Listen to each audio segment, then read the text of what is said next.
Insurance. Learn tips and information on how to prepare your home and car for winter weather.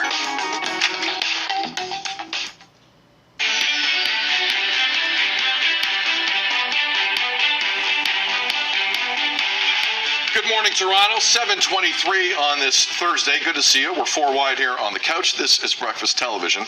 As Tammy's been reporting all morning, the parade for the Super Bowl champion Kansas City Chiefs turned into a complete nightmare once it was done yesterday. One person killed, more than 20 people were shot at the parade. Some wounded were children. Here are some of the scenes, and I'm sure most of you have seen them by now. 3 people have been detained.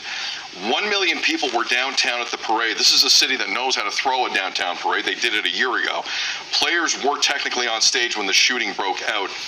A mass shooting in the United States specifically is defined as a shooting where at least 4 people are killed.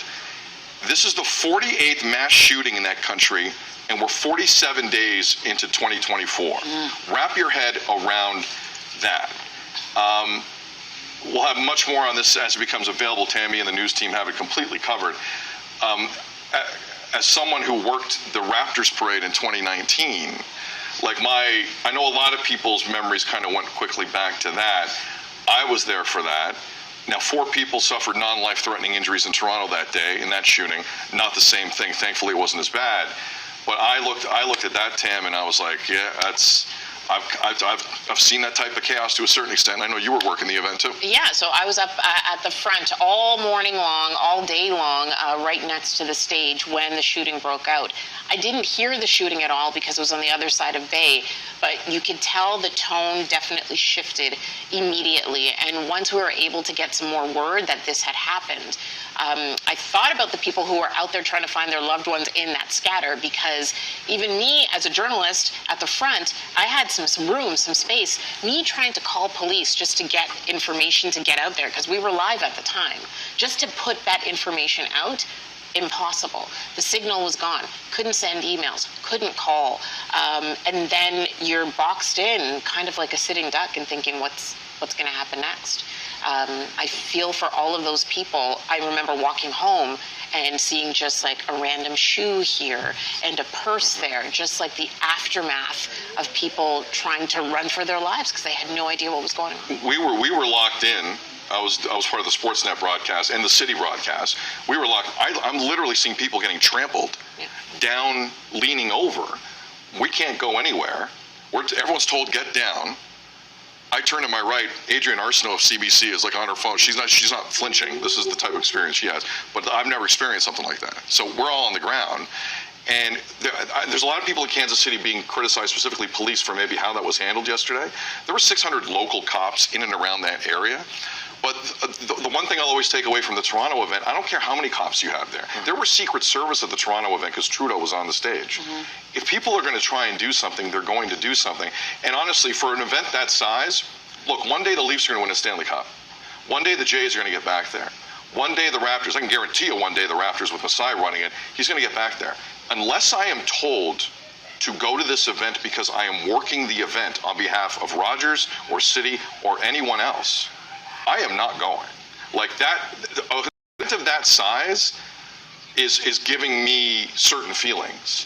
And I don't know if I'm overreacting to this, but I've had the same feeling since 2019. For something of that size, I'm now feeling a certain way. Where are you guys with this? Mayor, start with you.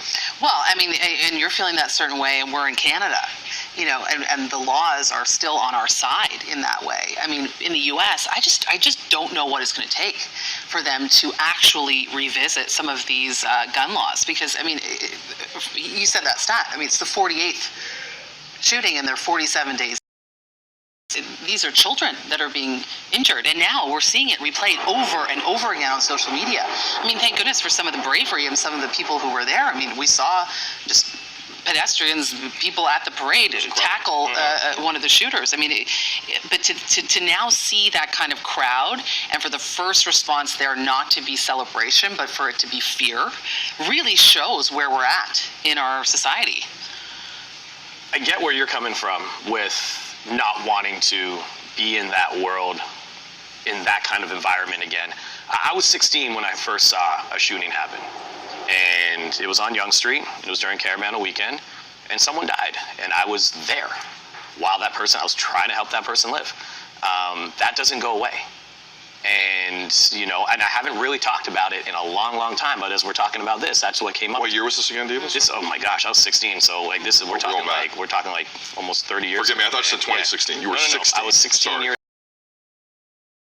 leave you.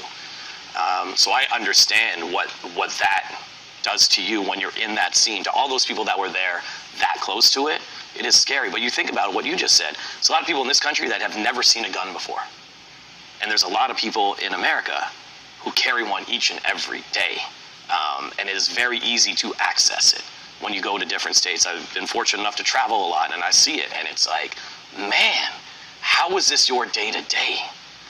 We don't understand that aspect of it here, but that is a scary scene. When you're in a large group already, and that group moves a certain way, you get nervous. Even at concerts, we've seen it, people getting trampled and things like that. But how do you keep everybody safe in this? Like you said, there's that many police, there's that many security. If something's gonna happen, unfortunately, you can't prevent it with added security. Look, I in terms of 2019 in Toronto, and you think you can back me up, that was a poorly run event. There was one porta potty in Nathan Phillips. There was no water for anyone. It was one of the hottest days of the year. It was a disaster. I don't look back on that day fondly. I know other people have different memories. Marcus Soul, drunk, I get it. I don't.